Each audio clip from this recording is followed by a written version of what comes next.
Thank you very much for giving me the opportunity to discuss aspects of time conception with you. Time is a basic element of historical and archaeological interpretations. These disciplines consider time mostly retrospective. The alternative is prospective time perception. Against the baseline of linear and uniform advance of physical time, the difference to its subjective perception becomes visible, addressed in many metaphors of everyday language. You know, time is running out, time is going by really slowly, and so on. Closely related to time is our understanding of cultural change. Corresponding to physical time, theoretical change could be expected to be a constant. However, the concept of the longue durée of historians implies a long time of slow change, and the concept of the archaeologist Gordon Childe of the Neolithic Revolution suggests implicitly a short episode of fast change with a dramatic increase of population. Because this term correlates population and revolutions, in this talk, population growth or decline is used as a proxy for the speed of change. Concerning retrospective perception, also formation of memory and its relation to speed of change has to be discussed. In some cases, it seems reasonable to assume what I would name the change memory hypothesis. The more change, the more to memorize. For understanding of demographic development of mankind, different models exist. You'd see the reference of Whitmore and others at the bottom of the slide. Each of these representations is characterized by a specific scale of time and population density. Stöckli, for example, gave an overview of the prehistory of Switzerland based on a linear time scale. In fact, this corresponds to the dominant model normally used in our media. On the right, Edward Dewey describes in his famous article in Scientific American the global demographic development of mankind since its beginnings by means of a logarithmic time scale. Please notice the long span for the last 500 years and the short span between 3 millions and 10,000. Another option is to analyze time segments of special interest. The Childe model, with its Neolithic urban and industrial revolution, often is at least partly, if implicitly, an element of many archaeological interpretations. In this approach, several timescales with different speed of change are distinguished. During the revolutions, speed of development is fast. These revolutions separate epochs of a longue durée with a much slower development. No of these representations is wrong, but each transports an own narrative and develops an almost manipulative power concerning the resulting interpretation. The message of the long-term linear time model is the exponential growth of human populations during the last centuries. Therefore, it is useful for scientists wishing to illustrate a late beginning of Anthropocene. In this way, a relation between the absolute numbers of humans to global warming is suggested. Closely linked is a concept of the International Geosphere-Biosphere Program. It describes with the term Great Acceleration, socio-economic and Earth system trends between 1750 and 2010 concerning human enterprise and the impacts on the Earth system. In analogy to the change hypothesis, you remember, the more change, the more to memorize, we could formulate the position of the great acceleration as the time-distance hypothesis. The longer ago, the less important for the actual development and the less to memorize. Rate of change in the remote past is considered low. For historians and archaeologists, however, the question arises if rate of change in the recent past is indeed singular. Perhaps the time-distance hypothesis is so convincing because it is an analog to individual memory. At individual time scale, very early events become easily forgotten, while most recent experiences are reliably remembered. A method to compensate the effects of the time-distance hypothesis is logarithmically scaling time. The idea is to keep information density constant by stretching the last time and compressing the remote past. I would like to argue that it is possible to test the operation of the time-distance hypothesis by means of artifacts. This position is defendable if two assumptions are met. First, in times of rapid socio-economic change, also material culture is greatly modified.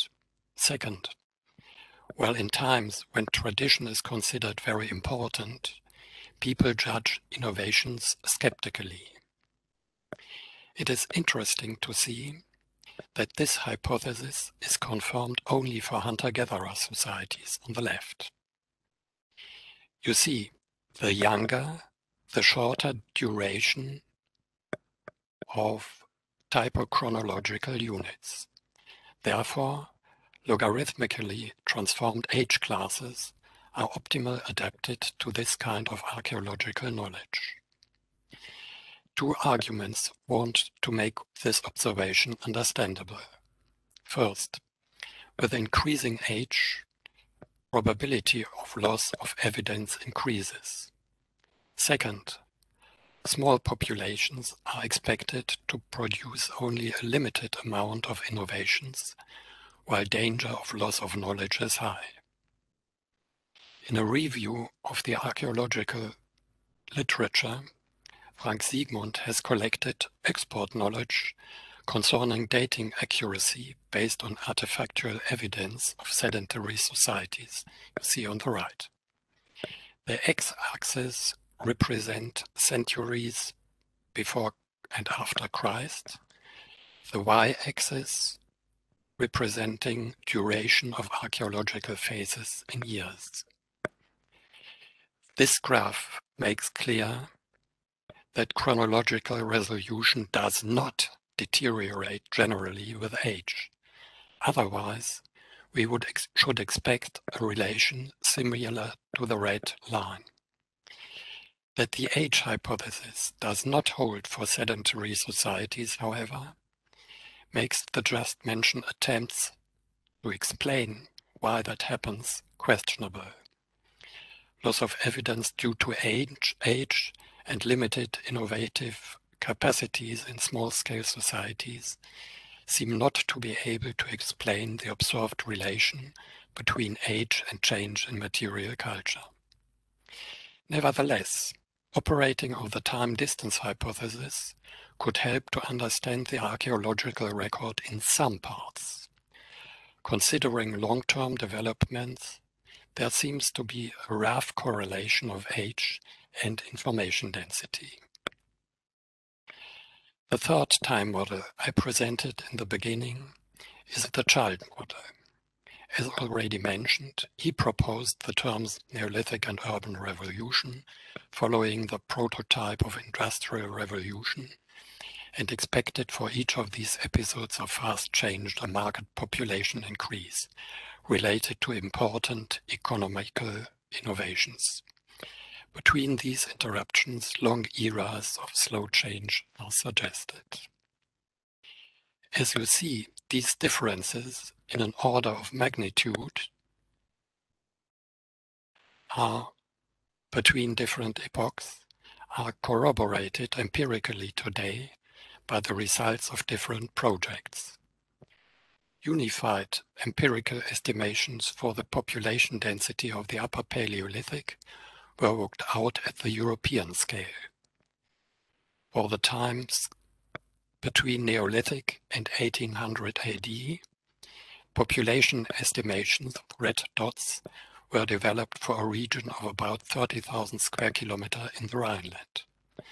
Upscaling these demographic estimations by the logistic equation and the size of archaeologically documented distribution areas at a Central European scale results in a graph in good conformity with the child model. According to the change memory hypothesis, you remember, more change, more to memorize, such an alternative pattern of fast and slow change should result in consequences I would like to discuss under the heading Punctuated Equilibrium Hypothesis. In episodes of fast change is more to memorize than in episodes of slow change. Such a discontinuous pattern has also an analogy in the individual development, with a few phases of important change and episodes of continuity. Initiation, mating, and becoming parents are situations of dramatic change. Psychological tests, down here, show that retrospective memory reflects this pattern. Similar in archaeology, there exists much more literature concerning the formation of states, urban revolution, and the development of food production compared with equally long periods within the Neolithic, Bronze or Iron Age. In this respect, historical knowledge is better developed for these short episodes with fast change than for episodes of longue durée. Comparing cultural situations from different epochs, the central hypothesis of Herbert Spencer from 1865, that is a new outline of philosophy, he means evolution, seems to be correct. He has written, evolution is a change from an indefinite, incoherent homogeneity to a definite, coherent heterogeneity through continuous differentiation and integration.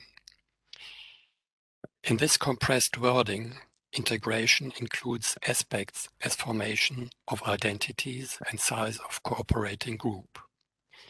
Differentiation includes division of labor and development of social inequality. I would like to argue that this statement is often true if comparing cases from different epochs. Larger cooperating groups are often able to outcompete small-scale societies. However, the Spencer statement fails in many cases, comparing societies from the same epoch. A second property of the child model is the existence of oscillations.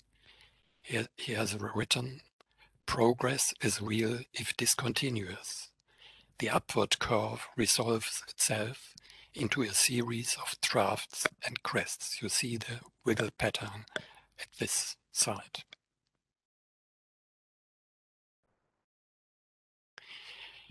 You see here two such oscillations from Central European context with very good archaeological knowledge.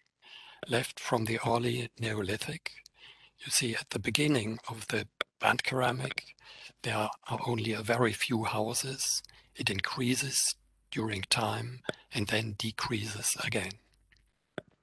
And on the right-hand side, you see that an example from dendrochronologically dated settlement from Lake Constance. Concepts attempting to interpret such patterns of booms and busts are often summarized under the heading cyclical time. If a specific property is related to time, you see time here, and in our cases it's population at the y-axis, growth and decline are to be observed. Assuming that after decline follows growth again, these phases may be arranged to a circular pattern. Growth, decline, growth, decline. In this graph, the adaptive cycle, you see the reference down here, is used to illustrate this relation. It is a demanding task to distinguish and identify idiosyncratic and general causes for growth and decline. Evident consequences of these developments, however, are more or less frequent crises. The economist Joseph Schumpeter argued that a crisis comprises the option of a creative destruction. In fact, the socio-economic organization of succeeding oscillations in prehistory appears to be very different. For example, the basic social entity in the early Neolithic of Central Europe seems to be the household and its kinship ties, probably with a clan organization connecting different settlements. In lakeshore sites, the villages with streets and fortifications indicate common activities and a much closer cooperation of the group living together in the same settlement. In general, differentiation and integration differs between succeeding oscillations in a way which in hindsight is not predictable, often not predictable. It seems that with each new oscillation, a new kind of social organization with different kinds of living together is explored. In evolutionary terminology, social reproduction produces variability, allowing selective advantages and disadvantages to take effect. Therefore, considering a timescale of short duration, chance seems to be an important principle in historic development. However, considering long-term development, that does not falsify the Herbert Spencer statement considering integration and differentiation. What remains to discuss is the validity of the great acceleration conception in the present. In my opinion, it is relativized by the operating of the punctuated equilibrium hypothesis. During Child's revolution, already other times of accelerations are to be observed. What is more, extrapolating this pattern in the future makes us expect a phase of declining innovation rate in the coming centuries. Concluding, I would like to emphasize two results. Important theoretical theses are true at only one scale of time and not at the other. Herbert Spencer thesis versus chance development. It would be possible to avoid unproductive controversies by distinguishing statements valid only at a specific scale of time. And second, every time model contributes to the formation of the archaeological record of its understanding. You remember time distance hypothesis. In a way, it's true that for time long ago, written texts by archaeologists and historians are smaller than for later times. Also, the punctuated equilibrium hypothesis. In episodes of fast change, more literature appears. And the crisis hypothesis. Well, sometimes it's true that with a restart, new kinds of socio-economic organization may be explored. Thank you for your attention.